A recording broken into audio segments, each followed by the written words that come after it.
Visakha airport భవిష్యత్తుపై జరుగుతున్న చర్చల నేపథ్యంలో ఎమ్మెల్యే విష్ణుకుమార్ రాజు ఆసక్తికర వ్యాఖ్యలు చేశారు. గూగుల్, టీసీఎస్ వంటి ప్రముఖ సంస్థలు ఉన్న విశాఖ నగరానికి ఎయిర్పోర్ట్ లేకపోవడం సిగ్గుచేటని వ్యాఖ్యానించారు. ప్రస్తుతం ఉన్న విశాఖ ఎయిర్పోర్టును పక్కన పెట్టి కేవలం భోగాపురం ఎయిర్పోర్ట్ పైనే ఆధారపడతాం అనడం సరైన నిర్ణయం కాదన్నారు.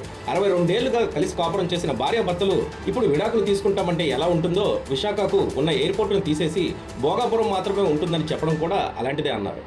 విశాఖ నగర అభివృద్ధి, భవిష్యత్ అవసరాలను దృష్టిలో ఉంచుకొని నిర్ణయాలు తీసుకోవాలని సూచించారు. విశాఖపట్నం ఎయిర్పోర్ట్ సో మనకి దీనికి నష్టం లేదు.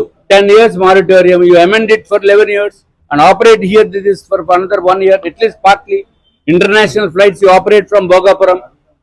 బట్ ఉన్న ఫెసిలిటీస్ ని మనకి ఎక్కడో బ్రహ్మాండంగా ఉండాలి, ఎంతో అత్యంత అద్భుతమైన, ఎవరికి కావాలి అత్యంత అద్భుతమైన, you want to have a granite tiling and that's different issue. మనకు కావాల్సింది సేఫ్ జర్నీ కావాలి, తొందరగా వెళ్ళటానికి. ఇప్పుడు విజయవాడ వెళ్ళాలంటే మనం ఇక్కడ హాఫ్ అన్ అవర్ ముందు బయలుదేరితే ఎయిర్పోర్ట్కి చేరుతాం. ఇప్పుడు 2 hours ముందే బయలుదేరితేనే చేరుతామో లేదో కూడా తెలియదు. మీకు ఇక్కడ హనుమంతవాక జంక్షన్ లోనే I was standard for 45 minutes, you will not believe.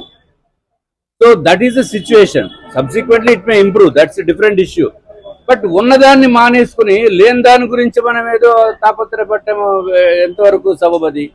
So ఇది కూడా గౌరవ ముఖ్యమంత్రి గారు, అట్లాగే గౌరవ విమాన శాఖ మంత్రివర్యులు కూడా ఆలోచించవలసిన అవసరం ఉంది.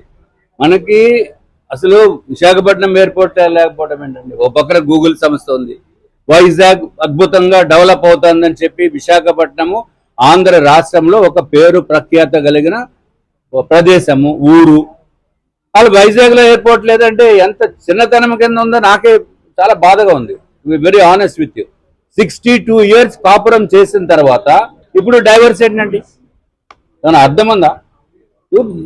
అట్లీస్ట్ డైవర్స్ వద్దు, కనీసం కొంచెం ఏదో కలిసిమెలిసి ఉందామన్నట్టు అన్నా దట్స్ బెటర్. ఓకే.